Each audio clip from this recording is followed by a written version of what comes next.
You're listening to The Builder's Mindset with Mike DiGiovanni, presented by Amazing Mindsets.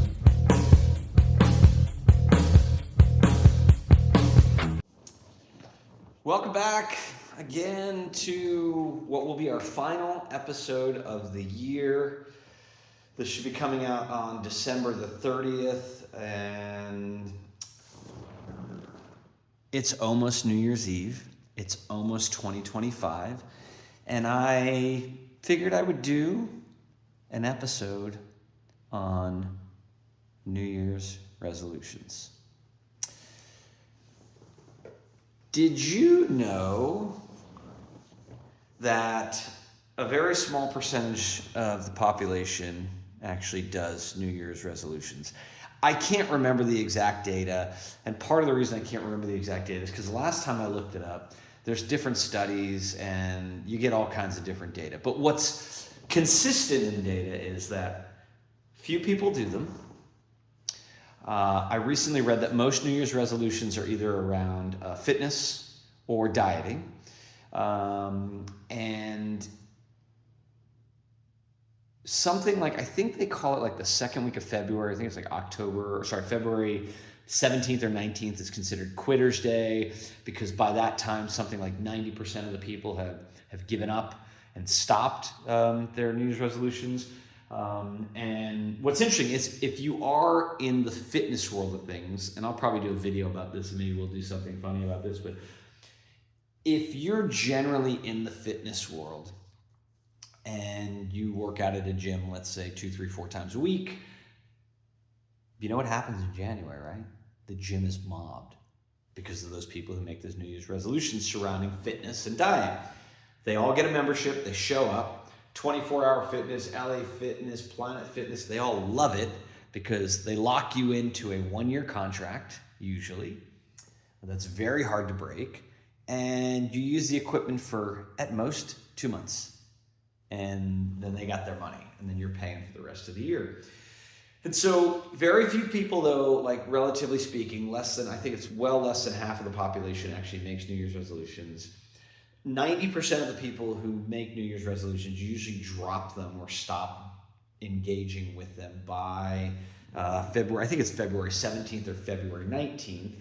And so there's few who stick with it. And it's interesting because it is difficult. It's a very, very challenging thing to create a new habit. What I find interesting is that the people who make it into February, like why they give up after. I'd love to see a study on that, why they give up after that. And so it got me thinking about home building. And I've been talking a fair amount and posting lately about, in the past 2-3 months, about don't wait until January 1st to create your New Year's resolution. Plan into it. Get ready for it. Well, now as you're listening to this, you've only got about 2 days left, and maybe you're not listening to it until after the new year, so we might already be there, and if we are, so be it. So let's talk about New Year's resolutions and new initiatives as it relates to home building. The episode I did 2 weeks ago was 15 things to do to improve your margins now. And there's a questionnaire that I sent out. If you're completely and utterly not sure what you should do, but you know you can perform better, get that survey, go through that survey. It's pretty self-explanatory. Yes is the answer that to me, if you answer yes to a question in that survey, you feel good about where you're at in that area of your business. If you answer no, there's an opportunity for improvement. If you go through that survey, find the no's, list the no's in terms of, which ones do you feel are having the biggest detrimental impact on your business, list as a priority, and go to the biggest one and start there and make your New Year's resolution. So here's what I said, make your New Year's resolution. Generally, your overarching New Year's resolution should be that you are going to be willing to evaluate and assess your business and be honest about where it could use improvement. People, could be your culture, could be your operations, could be your scheduling, Could be your bidding process, could be your product development process, could be your sales process. But start here. Say, like, I'm going to commit. Jesse Itzler has this thing that he I forget what he calls it, but each year he says that he does a variety of different things to make each year as impactful as possible. One of the things that I like that he does is he picks a new improving habit each quarter. So it's not overwhelming, right? One a quarter. So each year he's going to implement 4 new habits. You do that over the course of 10 years and just think about how much you can improve yourself. Think about that from the aspect of your business. What if you took that survey that I have out and it's available, and you went through and answered it honestly, and you picked the top 4 that had a no, and you said, I'm going to look at that deeper, and I'm going to move the needle in my business in those 4 areas. So overarching, I'd say, commit to having a New Year's resolution that by the end of the second week of January, you're going to have picked 4 things in your business that you're going to work on in order of priority. You'll start the first one in the first quarter, the second one in the second quarter, third, fourth, etc. Work down the line. Just 4 things. And just do one at a time. You still have to build houses. You still have to do all your day-to-day stuff. Your team still has their day job. What I see a lot of companies do is they create this list of 7 or 8 or 9 or 10 things that they want to get better at, and they're all legitimate, and they try to do them all at once. Now, in your company, you can get a little creative with this, and you can do multiple tasks, but individual people should not be a champion for more than one new initiative at a time until it's complete, then they can move on to the next one. So there are ways that you can magnify this and really get a shit ton done in your business if you make the resolution and stick to it. So start with the overarching. Do that survey. If you don't want to do the survey, that's fine, but get real with yourself. That survey to me is just an easy cheat sheet for the 20 years that I've spent in home building. I've worked for 5 different builders, 3 top 10 public builders, 2 larger private production builders. I've worked in 3 markets. I've worked for multiple business units for some of those companies, so I've seen how they operate from one market to the next. I've seen and been a part of companies going from 30 homes a year to 300, and from 300 to 1,000. I've seen companies go from mediocre and bottom to best in class in the organization. I've seen companies go from one of the worst customer satisfactions to the best. I've been parts of these teams and these organizations, and that survey that I put together is the foundation for how you can evaluate where you're firing on all cylinders or not. And so I challenge you, if you're not going to do that, that's fine, but take a good, hard, honest look at where your business is falling short, where it is lacking, and where it can get improvement from. I'm not going to be the guy who's going to tell you, oh, you should go start the next modular building company and make that a subset or a division of your company. That's not my MO. I believe in that, and there are companies that will do that. What I want to help private production home builders do is figure out, how do I move the needle? Because if you move the needle in a way where, let's just say you're in a given market, probably the average cost per square foot for a builder to build a house is somewhere in the neighborhood of, we'll call it $75 to $125 a square foot. And yes, I believe that the range is that much. And if you look at that range, 75 to 1, that's $50 window when you start at 75. But let's say you're in that range. And let's say your average square footage house is 2,500 square foot. As I talked about in a previous episode, that's the magical number, right? 2-story, 4-bedroom, 2.5 bath house, or a 4-story, 4-bedroom, 3-bath house, 2,500 square feet. It's about, that's kind of typical American home. I think the actual average is like 26 and change, but 2,500 is great because it's it's a reasonably round number that's easy to do multiples in the head. I don't have my calculator with me, but let's say you can implement something off of that list of 15 items that puts your team in a position in a combination of allowing them to be part of a strategic initiative, establishing some best practices and processes that can make their lives better, more efficient, makes them more productive, actually makes them better performers, actually makes them happier. We build a smart system around them. We give them the tools and the training they need and the coaching they need to be effective at their jobs. And let's say you can lower your cost per foot by $1. So you can save $2,500 a house. And if you're building 100 houses a year, that's $250,000, right? 2,500 times 10 would be 25,000, 250,000. If you're building 500 houses a year, that's $1.125 million. I did the math good off the top of my head there. I think I did. That's nothing to sneeze at. And that's no beating up your trades for something. That's not, having to raise your prices or sell more homes.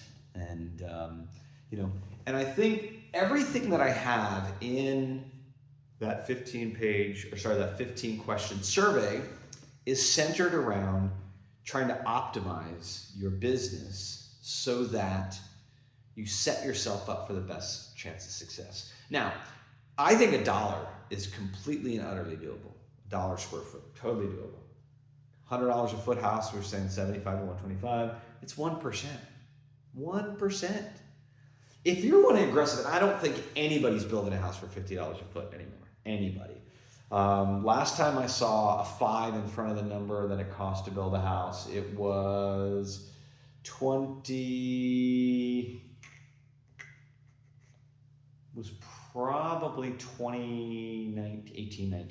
2019-ish. But to keep numbers, let's say you're at $50 a house, that's like 0.5%. So if you're at 75%, right? What is that? Is it 3/4? Did I do the math right? We're talking 1% or less to add, 100 home a year builder, $250,000. What would you do with $250,000 of extra profit a year? What could you do with that? And it doesn't just stop there, because if you can get that, it goes on and on and on and on. And so I think you can do a lot more than that. If you're over that 100 a foot range, I think you can do a lot more than that if you look at some of the other aspects on that 15 questionnaire as it relates to product development, product design. And so the big thing is you got to have a commitment that you're going to start something new. You're going to implement some change.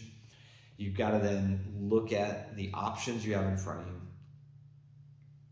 assess them, prioritize them, and then attack them one at a time. You can have a huge impact. And even if let's say you're a large builder, let's say you're part of a regional builder, you're still private, but you got 3 or 4 divisions in the Southwest or in Texas or somewhere, and you're like, but the home office, like I have very limited, what I can do. Like there's plenty of things in that questionnaire that you can operate your business unit better and reduce your costs. And if you're even if you're a national public builder, 3 of my 4 success stories are for divisions of national public builders, all centered around operations and optimizing the operations, tying in product development, tying in design, tying in purchasing to that. You can have an impact even with the corporate constraints and the corporate rules, corporate guidelines the sacred cows, the national agreements, you can still do this. 100% you can. We focus on catering towards private builders. They're just easier to operate with. Not a lot of crazy contracts, insurance requirements, and red tape to get on with. But it can be done at a national builder as well too. And the same thing, let's just keep magnifying that in. You could be a division, 5, 6, 7, 800 homes a year. If you can save $1, we talked about it. It's big bucks. $250,000 per every 100 homes. So 1,000 homes, $2.5 million can have a huge impact. But you got to be committed, and you can't be a January change agent. You can't be a fair weather fitness resolution person. You got to commit. All of these experiences that I've had, all these successes that I've had, at minimum to start to see the benefit, 6 months. 9 months, you really start to feel it. If you stick with it, you get team buy-in, which that's part of it too, cultural people. 1 year, and now we really are off to the races. So it is totally doable. You just have to be willing to look behind the curtain, be honest. And here's the toughest part, I think, for a lot of people in the home building industry. Often being honest means that we're going to have to admit what we've been doing for the past year, 2, 3, 5, 10 hasn't worked or isn't working. And sometimes people have a tough time with that because they feel like it's admitting that they were wrong.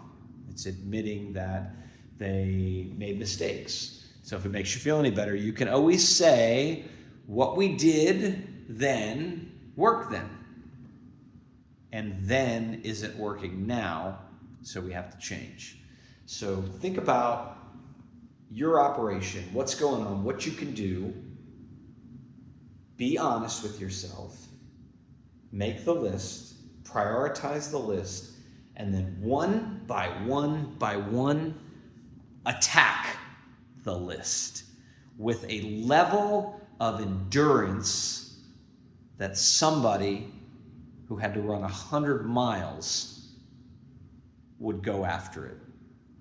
And you will have times in that 100 miles where you will run. You will have times in that 100 miles when you will hike. You might even have times in that 100 miles where you want to sit down and not get up again. And you might fall. You might get a stomach ache. You might puke. But if you keep putting one foot in front of the other, something else I have a lot of experience with, you will get to the finish line.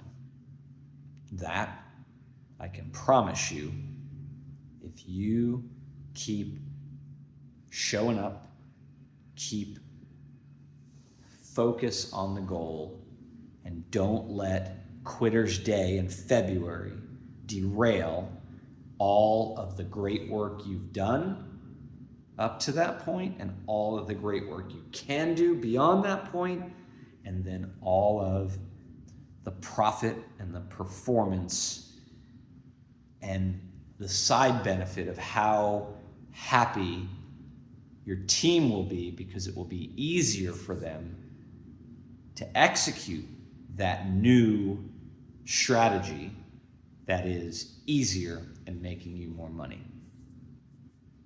So,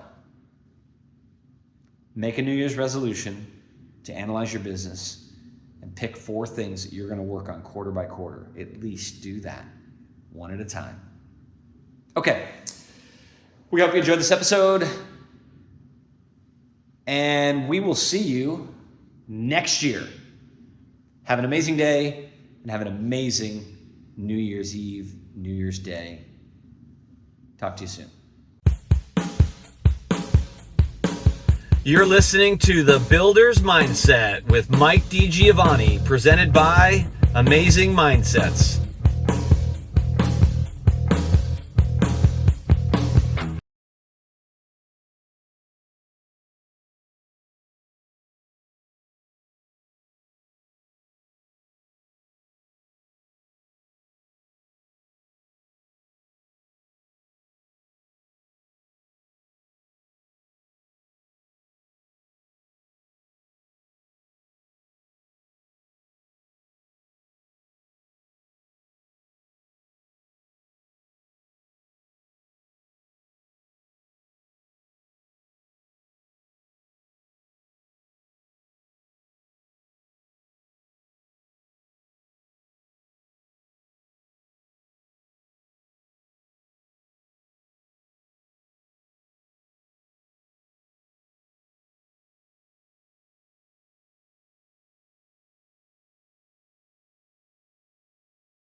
You're listening to The Builder's Mindset with Mike DiGiovanni, presented by Amazing Mindsets.